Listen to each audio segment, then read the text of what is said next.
At last, the day arrived when I could escape the constant sight of your face. Those freeloaders, who did nothing but consume without contributing, needed to go. They should be grateful for the charity they've received all this time. Understood, I declared. I won't be coming back. Thank you for everything until now. Swiftly, I gathered my essentials and bid farewell to the place I had called my in-laws' home for many years. As I left, my mother-in-law wore a satisfied expression, relishing my departure. However, only I harbored a certain poignant truth. My name is Sarah. I'm 32 years old and work remotely from home. Married to Alan for 5 years, our marital bliss took a turn in our 4th year when Alan's previously robust father fell ill, necessitating our presence and care. Initially resistant to the idea of living with my in-laws, I acquiesced due to Alan being their sole source of familial support. Despite contemplating quitting my job for his care, my company permitted me to continue working remotely, considering my past performance. The complications with my in-laws began immediately, familiarizing me with the notorious mother-in-law and daughter-in-law dynamic. Sarah, hurry up and tend to the cooking and cleaning. How long will you be lazy, avoiding your household duties? Scolded my mother-in-law. I'm working right now. What are you talking about? I'm always clicking away on the computer, I retorted. The truth was, amidst household chores and caring for my ailing father-in-law, I utilized my skills to regain my pre-crisis salary. After about 3 months of intense effort, when my earnings matched their previous peak, I felt genuine joy. However, the reason for my relentless dedication lay in the financial reality. Alan's income alone couldn't sustain us. Despite my hopes that life would finally ease up, the struggle continued. I contemplated setting aside some savings, but inexplicably, circumstances grew increasingly challenging. It felt as though the funds in my wallet were in a constant state of decline. Intrigued by this, I scrutinized our expenses and discovered that Alan had been indulging in lavish spending. Furthermore, my mother-in-law exhibited a penchant for extravagant habits. Alan, always eager to please others, extended his generosity beyond work lunches, using our credit cards to fund drinking parties. My mother-in-law, juggling numerous hobbies with friends, liberally paid for lessons and social gatherings. Despite their profligate ways, the burden of household chores and caring for my ailing father-in-law fell solely on me. I found myself covering all our living expenses with my income, making the prospect of saving money seem like a distant dream. Anxious about our financial situation, I approached Alan and my mother-in-law. Alan, mother, it seems we've been spending excessively. If this continues, we'll deplete our finances. Could you please consider cutting back on your expenses? I implored. In response, Alan and my mother-in-law harshly dismissed my concerns. I don't want you to appear stingy in front of my colleagues and subordinates. Can't you understand that? Argued Alan. They won't think you're stingy just because you don't pay for them every single time, I reasoned. Maintaining good relationships with your coworkers is important, but what about the trips to the girls' bars? That has nothing to do with work, I pointed out. You just want to have fun, don't you? How about you come home drunk and start talking about it, even if no one asks you? That just means you have a more enjoyable time there than spending time with me. I expressed my frustration. My mother-in-law sided with Alan, laughing off my concerns. I'm glad Mom understands, and she's right, Alan asserted. Meanwhile, my mother-in-law justified her spending, stating, if I didn't go to my classes, I'd just be cooped up at home. I'm taking classes with my friends to enjoy the limited time. I found myself grappling with the harsh words echoing in my ears, labeling me as a terrible daughter-in-law. Their judgmental remarks centered on the fact that I dedicated myself to household chores without earning an income, rendering me, in their eyes, without the right to voice complaints. The notion of being looked down upon by a homemaker left me perplexed. In truth, I worked diligently, contributing a steady income to the household, while also managing the housework and caring for my father-in-law. Their skepticism and belittling tone, asserting that working from home couldn't yield much, were disheartening. Even more so, my mother-in-law had apparently fed Alan a distorted narrative, implying that she alone took care of my father-in-law, painting me as an idle homemaker. The injustice of their perception left me speechless. Despite the countless moments when I contemplated leaving that challenging environment, the anchor that held me was my deep concern for my father-in-law. Since the early days of my marriage, he had consistently treated me with kindness, in stark contrast to Alan and my mother-in-law. His expressions of gratitude, acknowledging me as a wonderful daughter-in-law, resonated in my heart. Whenever he required care, he would apologize for the burden while expressing gratitude for my efforts. In these moments, I found solace and purpose in caring for him. I couldn't fathom leaving him to the whims of Alan and my mother-in-law. Father-in-law, it seemed, had been keenly aware of the family's dynamics, recognizing my contributions in maintaining our household's financial stability. His words of appreciation, acknowledging the importance of my efforts, became a source of strength. The anxiety about the fate of this household without my presence was overshadowed by the greater concern for my beloved father-in-law. Thus, I made the decision to personally provide dedicated care until my father-in-law's passing a year later. The somber occasion of his funeral became an emotional battleground for me. Despite my heartfelt grief, my tears were met with disapproval. "Why are you crying so much, Sarah? Father-in-law has passed away. Isn't mourning like this natural?" I was asked, but my response seemed to provoke irritation from my mother-in-law. She accused me of making it sound as if she had never taken care of him at all. The truth, however, was starkly different. My mother-in-law had hardly been involved in my father-in-law's care. Her preoccupation with hobbies and frequent outings left me as the primary caregiver. Despite my efforts, she portrayed herself as the oppressed and pitiful mother-in-law to outsiders, painting me as the cruel daughter-in-law. In the eyes of relatives, it seemed as though I was being too harsh on my mother-in-law. Even in the midst of mourning, I found myself criticized by those who understood little of the dynamics. Frustrated, I chose to distance myself from the relatives. However, this move did not go unnoticed by Ellen, who approached me with complaints. "You embarrassed Mom in front of everyone," he accused.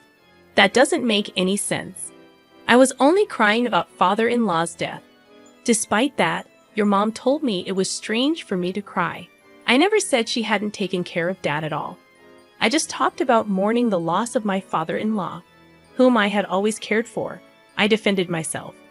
In the escalating argument, Ellen accused me of insulting his mother and suggested that if it bothered me so much, I should have cared for his father myself. The clash intensified, prompting the intervention of relatives who finally put an end to our quarrel. Following that incident, I maintained complete silence with my husband. After the funeral proceedings concluded, a lawyer arrived to discuss the inheritance. The lawyer began, "I'd like to discuss the contents of the will regarding your late father's estate. Firstly, to the wife and daughter-in-law Sarah, he's left half of his cash to each of you. To his son Ellen, he's left ownership of the family land and home." My mother-in-law questioned, "What if Alan gets the land and the house? Doesn't that mean all the other assets go to the wife? Why is Sarah receiving an inheritance? She's not related by blood." The lawyer responded, "Your husband was deeply grateful to Sarah for the dedicated care she gave him. He wanted to express his gratitude by giving her part of the inheritance. This decision cannot be changed." Unable to accept this, my mother-in-law accused, "I can't believe it. You were caring for him just to get the inheritance, weren't you?" I defended myself, explaining, "I had a good relationship with my father-in-law since I got married. I took care of him to express my gratitude." My mother-in-law continued with her accusations, suggesting it was psychological abuse. Frustrated, she eventually gave up, and the lawyer continued, "So that was Dad's decision. It's gratitude for Sarah's caring, right? If that's the case, then we have no choice but to follow it. May I continue?" As the lawyer proceeded, my mother-in-law's discontented expression turned into a smile, and she exclaimed, "Yes, That's great. I understand. Confused, my husband questioned her. What do you mean? But my mother-in-law seemed pleased and explained, now that Dad's living is over, it's no longer necessary to rely on Sarah. Her inheritance is nothing more than severance pay. We don't need her in this house anymore. My mother-in-law had misunderstood my father-in-law's will just as he had intended. In truth, he had discussed this plan with me before his passing. He wanted me to be free from the constraints of this house after his demise. Using the will, he cleverly deceived my husband and mother-in-law, making it seem natural for me to leave, just as he had planned. My mother-in-law, misinterpreting my father-in-law's intentions, saw the will as an opportunity to eject me from the family. Concealing my actual desire to leave, I responded to her shock by saying, "Father-in-law, why would you treat me like this? Even to Dad, I was just someone taking care of him. Ellen, you can't understand Sarah anymore, right? Why don't you just divorce her?" Looking at Ellen with tearful eyes, I pleaded, and after contemplating for a moment, he agreed. "You know what? Let's get a divorce. I've inherited the family home and land, and Mom got some money too. There's no longer any need to worry about living, so there's no problem if Sarah goes." "What do you mean by that?" "Just what I said. I feel bad for asking, but could you leave our house and agree to the divorce?" Understanding that there was no place for me there anymore, I agreed. "Understood. I guess there's no place for me here anymore." With a hint of restraint, I retrieved a document from the drawer and handed it to my husband.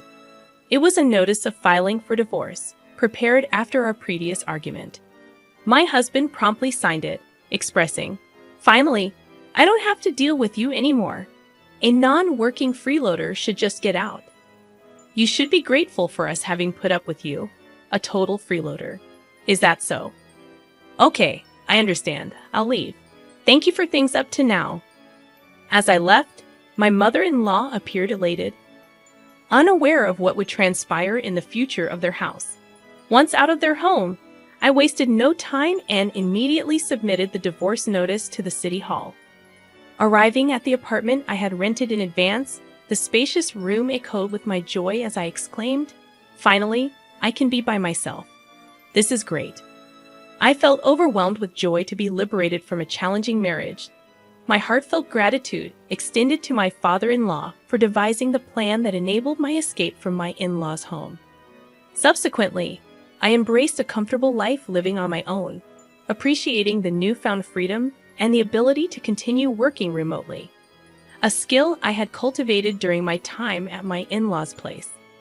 Having honed my time management skills, work flowed smoothly and my income increased, allowing me to lead a comfortable life free from interference.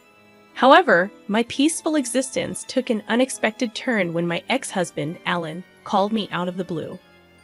Perplexed, I questioned, "It's been a while. Why are you calling me? Weren't you the one telling me to disappear?"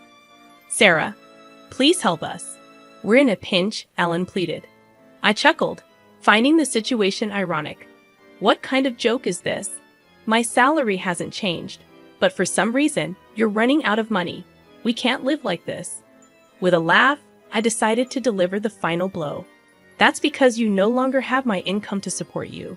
You squandered your entire salary on yourself. Maybe it's about time you and your mother learned some financial responsibility as adults." Confused, Alan asked, "What do you mean? You still don't get it?" I clarified. "While you were living lavishly, my salary was the one paying for our living expenses. At that time, I was making about $4,800 a month. Now I'm earning even more than that with no one to get in my way." Expressing frustration, Alan pleaded, "Sarah, can't we start over? It was a mistake to let you go. I want to make things right again." I scoffed. "It's obvious you're after my income. Don't be ridiculous. I never want to see your face again. What happened to the inheritance your mother received? With that amount, she should be living comfortably." Alan confessed, "It's about to run out. We spent it on a shopping spree, overseas trips, and half of it disappeared in the casino."